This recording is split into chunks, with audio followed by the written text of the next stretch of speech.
Good morning, students.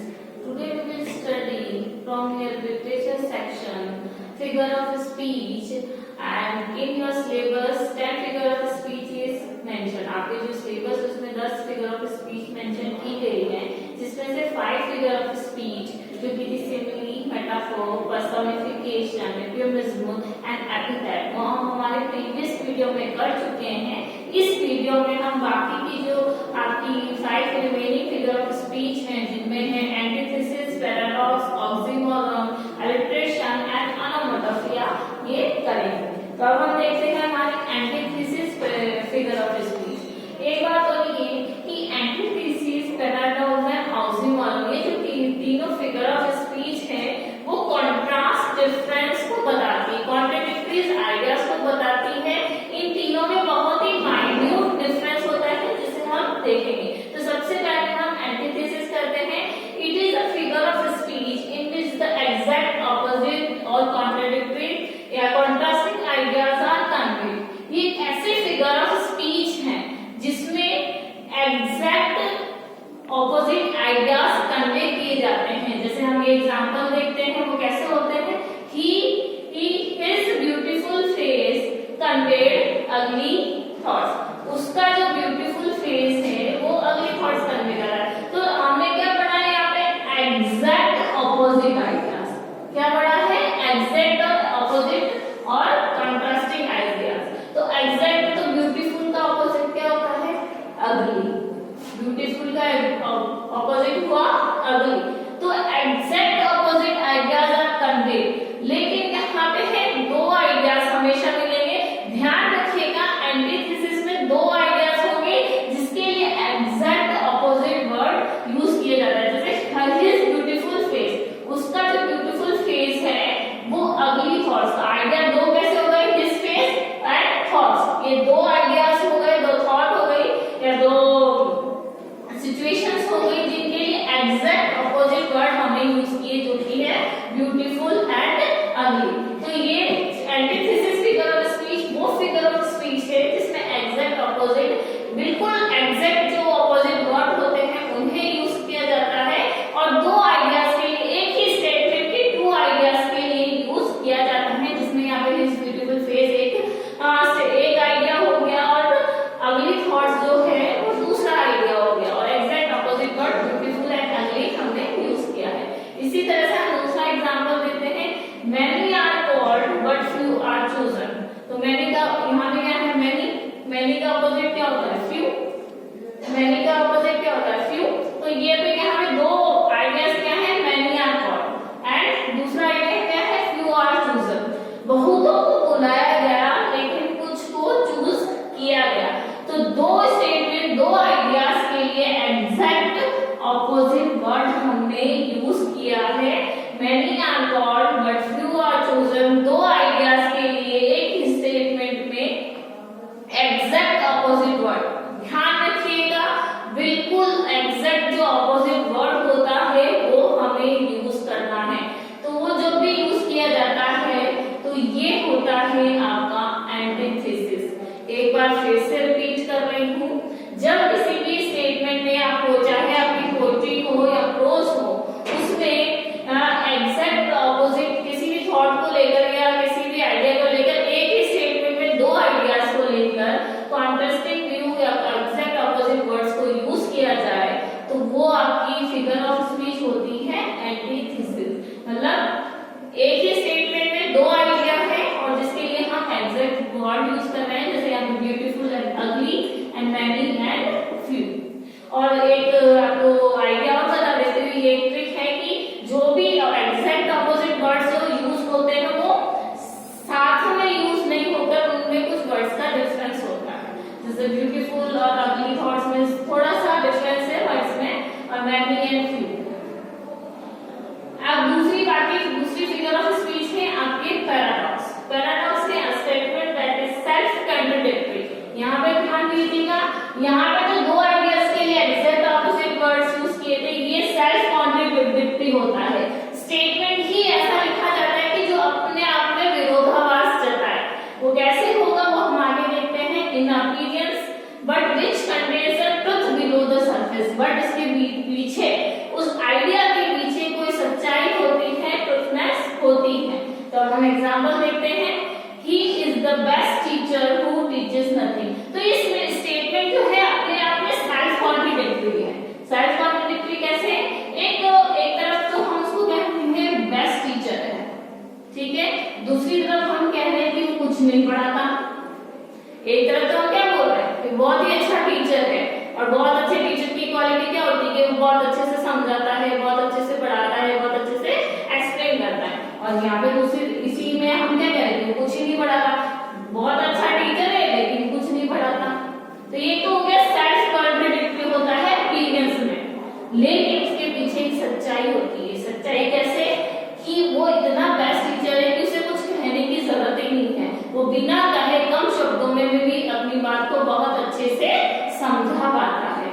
तो self contradictory statement है appearance में, लेकिन उसके पीछे कुछ सच्चाई होती है। एक और एग्जांपल देख लेते हैं, the king is dead, long live the king. एक तरफ तो हम कह रहे हैं कि किंग जो कि उसकी डेथ हो चुकी है, वो मर चुका है, दूसरी तरफ कह रहे हैं कि किंग लंबे समय तक जीवित रहे। आपस में विरोधाभास है, सेल्फ कॉन्ट्रडिक्टरी है कि एक तरफ मर चुका है, दूसरी तरफ से हम उसे लॉन्ग लाइफ का ब्लेसिंग्स दे रहे हैं। लेकिन इसका मीनिंग है कि चाहे किंग डेथ हो चुकी है किंग की, लेकिन जो उसका वर्क है, जो उसकी क्वालिटीज थी, जो उसके वर्क थे, उसकी क्वालिटीज थी, उसने जो भी लोगों की भलाई के लिए वर्क किया, वो बहुत लंबे समय तक जीवित रहे। चाहे किंग की फिजिकल अपीयरेंस या फिजिकल बॉडी डेथ हो चुकी है, लेकिन जो उसकी क्वालिटीज थी, जो उसने लोगों की भलाई के लिए वर्क करे और जो ब्लेसिंग्स उसे मिली, वो बहुत लंबे समय तक रहे। तो पैराडॉक्स क्या हुआ? एक ऐसा स्टेटमेंट है जो दिखने में तो सेल्फ कॉन्ट्रडिक्टरी होता है, दिखने में विरोधाभास को शो करता है, कॉन्ट्रडिक्शन को शो करता है, लेकिन इसके पीछे कुछ सच्चाई होती है। तो आप बड़े ध्यान से देखिएगा, ये तीनों जो फिगर ऑफ स्पीच है, एंटीथेसिस, पैराडॉक्स एंड ऑक्सीमोरॉन, जिसे हम आगे देखेंगे, ये कॉन्ट्रडिक्टरी या ऑपोजिट थॉट्स को कन्वे करते हैं, लेकिन उनमें थोड़ा सा डिफरेंस होता है। अब हम देखते हैं oxymoron. Oxymoron is a figure of speech by which two contradictory qualities are predicted at once for the same thing. इसमें भी contradictory या opposite qualities को शो किया जाता है for the same thing. यहाँ पे ये बात ध्यान रखिएगा, same thing हमने बोला है, it is open secret। हमें एक ही आइडिया के लिए contradictory, हम एक तरफ से open भी बोल रहे हैं, एक तरफ से secret भी बोल रहे हैं। एक तरफ से तो हम क्या बोलेंगे, ये ओपन है और सीक्रेट भी है। अब सीक्रेट है तो ओपन कैसे हो सकता है? सीक्रेट तो छुपा हुआ रहता है। तो एक ही स्टेटमेंट के लिए जब हम दो कॉन्ट्रडिक्टरी ऑपोजिट वर्ड्स यूज करते हैं, एक्सेप्ट ऑपोजिट वर्ड यूज करते हैं, तो वो होता है ऑक्सीमोरॉन। अभी हम एक बार और तीनों का डिफरेंस देख लेंगे, लेकिन पहले आप ये एग्जांपल देख लीजिए। It is open secret, open और सीक्रेट दोनों आपस में ऑपोजिट है, लेकिन एक ही आइडिया के लिए बोले गए हैं। अब दूसरा है हमारा life is bitter sweet. Life ऐसी बिटर भी है, स्वीट है, तो बिटर का ऑपोजिट स्वीट होता है। और लेकिन हमने दोनों कॉन्ट्रडिक्टरी वर्ड्स जो है यूज किए थे वो लाइफ के लिए किए हैं। तो यहाँ पे ये चीज की गई है, टू कॉन्ट्रडिक्टरी क्वालिटी, दो कॉन्ट्रडिक्टरी क्वालिटीज है, यहाँ पे ओपन भी है, सीक्रेट भी है, दो क्वालिटीज हो गई, लेकिन एक ही चीज के लिए बोली जा रही है, फॉर द सेम थिंग, एक ही चीज के लिए बोली जा रही है। जैसे यहाँ पे life is bitter sweet, two contradictory qualities है, लेकिन किसके लिए बोली जा रही है? लाइफ के लिए, एक ही थिंग के लिए, एक ही आइडिया के लिए बोली जा रही है। अब तीनों का डिफरेंस मैं एक साथ आपको बता देती हूँ। एंटीथेसिस में एग्जैक्ट ऑपोजिट वर्ड्स होते हैं, लेकिन दो अलग अलग आइडियाज के लिए होते हैं। यहाँ पे हिज ब्यूटीफुल फेस एक अलग आइडिया है और अगली थॉट्स दो अलग अलग आइडिया हैं। एग्जैक्ट ऑपोजिट वर्ड्स दो आइडियाज के लिए होते हैं। पैराडॉक्स जो होता है वो सेल्फ कॉन्ट्रडिक्टरी होता है, means he is the best teacher who teaches nothing, एक अपने आप में ही विरोधाभास दिखाता है। इसमें कोई एग्जैक्ट ऑपोजिट वर्ड हमने यूज नहीं किया, लेकिन जो हम बात कह रहे हैं उसमें विरोधाभास शो होता है, कॉन्ट्रडिक्शन शो होता है। इसी तरह से ऑक्सीमोरॉन होता है, ऑक्सीमोरॉन में भी एग्जैक्ट ऑपोजिट वर्ड्स यूज हो रहे हैं, लेकिन सिर्फ एक आइडिया के लिए। एंटिथेसिस और कंज्यूमर, इन दोनों फिगर ऑफ स्पीच में एग्जैक्ट ऑपोजिट वर्ड्स हम यूज कर रहे हैं, लेकिन यहाँ पे दो आइडियाज के लिए होता है और यहाँ पे सेम थिंग है, एक ही आइडिया के लिए होता है। तो कभी मैं कंफ्यूज मत होइएगा, माइन्यूट सा डिफरेंस है तो कई बार हम कंफ्यूज हो जाते हैं। तो इनके एग्जांपल्स आप बहुत सारे नेट से भी सर्च करके प्रैक्टिस करिएगा और आपकी पोएट्री में भी ढूंढने की कोशिश करिएगा ताकि आपको इजी ये कन्वीनियंटली आप इनको रिकॉग्नाइज या आइडेंटिफाई कर पाए। अब हम आपके जो बाकी की दो फिगर ऑफ स्पीच में हमको देख लेते हैं, एक है अलिट्रेशन और लास्ट में ऑनोमोटोफिया। अलिट्रेशन पहले देख लेते हैं। This is another figure of speech used in poetry. Basically सबसे ज्यादा जो फिगर ऑफ स्पीच है अलिट्रेशन, मोस्टली पोएट्री में ज्यादा यूज की जाती है, उसे बहुत ज्यादा इफेक्टिव बनाने के लिए, किसी बात पे एम्फेसाइज करने के लिए या उस पे पॉइंट आउट करने के लिए कि कितनी इंपॉर्टेंट वो चीज है। It brings together words which begins with the same consonant or vowel sound. तो alliteration वो figure of speech है जो किसी भी जिस poetry या prose में यूज की जाती है उसमें same vowel और consonant sound का बार-बार repeat किया जाता है, बार-बार repetition होता है। जैसे हम एग्जांपल देख लेते हैं, better butter always makes a better better, है ना। तो better जो butter होता है, better butter होता है, वो always makes the better better। तो यहाँ पे क्या है, बी जो साउंड है उसका बार-बार रिपीटेशन हो रहा है, बार-बार यूज हो रहा है। हम बेसिकली साउंड पे ज्यादा ध्यान देंगे। तो बेटर बटर बेटर बेटर, तो यहाँ पे अलिट्रेशन फिगर ऑफ स्पीच है जहाँ पे बी जो साउंड है उसका बार-बार यूटिलाइजेशन हुआ है, बार-बार यूज हुआ है, तो ये फिगर ऑफ स्पीच क्या कहलाती है, अलिट्रेशन। इसमें कॉन्सोनेंट साउंड भी हो सकता है, चाहे वोवेल साउंड भी हो सकता है। एक और हम एग्जांपल देखते हैं, she sells at she shop। तो यहाँ पे एस साउंड है, she sells at she shop। तो यहाँ पे जो एस साउंड है उसका बार-बार यूटिलाइजेशन हो रहा है, बार-बार यूज हो रहा है, रिपीटेशन हो रहा है, तो ये फिगर ऑफ स्पीच क्या कहलाती है, आपके अलिट्रेशन।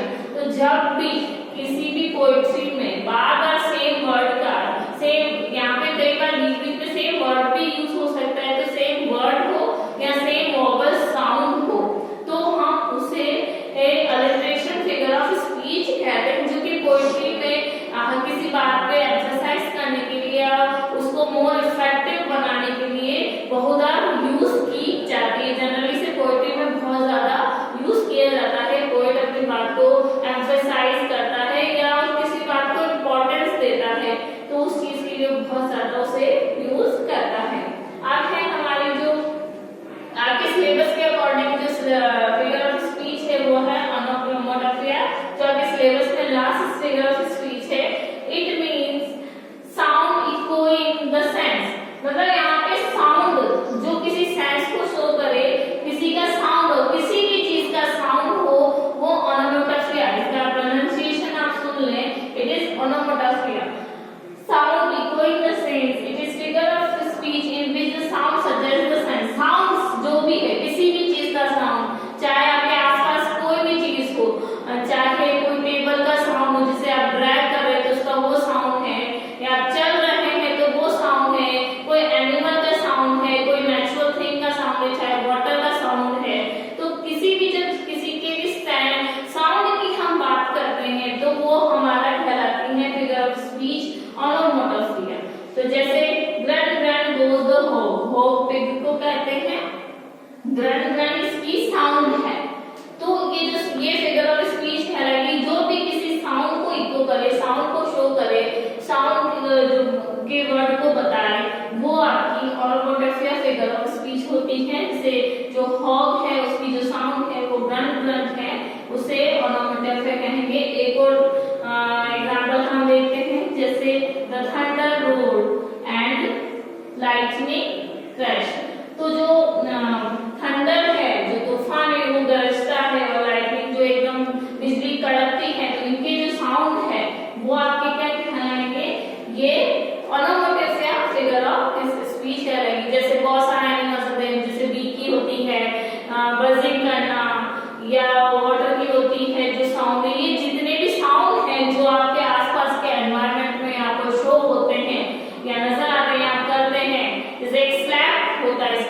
जो थप्पड़ मारते तो उसका वो साउंड है, वो साउंड भी क्या कहलाएगा, ओनोमोटोफोनिया फिगर ऑफ स्पीच कहलाएगा। तो हमने अभी वैसे तो पोएट्री में बहुत सारी फिगर ऑफ स्पीच होती हैं जो कि यूज की जाती हैं, लेकिन जनरली जो आपके सिलेबस में जो 10 फिगर ऑफ स्पीच दी गई जिसमें हमने पढ़ा simile, metaphor, personification, euphemism, epithet, antithesis, oxymoron, paradox and onomatopoeia और अलिट्रेशन। आपके इसमें से जनरली 5 मार्क्स के क्वेश्चन आते हैं, तो कई बार 2 फिगर ऑफ स्पीच दी जाती है करने के लिए, कोई सी भी आ जाती है आपके, और उसमें आपको चाहे मेंशन करें या ना करें, आपके एग्जाम क्वेश्चन पेपर में चाहे लिखा जाए कि आपको फिगर ऑफ स्पीच एग्जाम्पल के साथ देनी है या नहीं देनी, हमेशा लेकिन आपको एक बात ध्यान रखनी है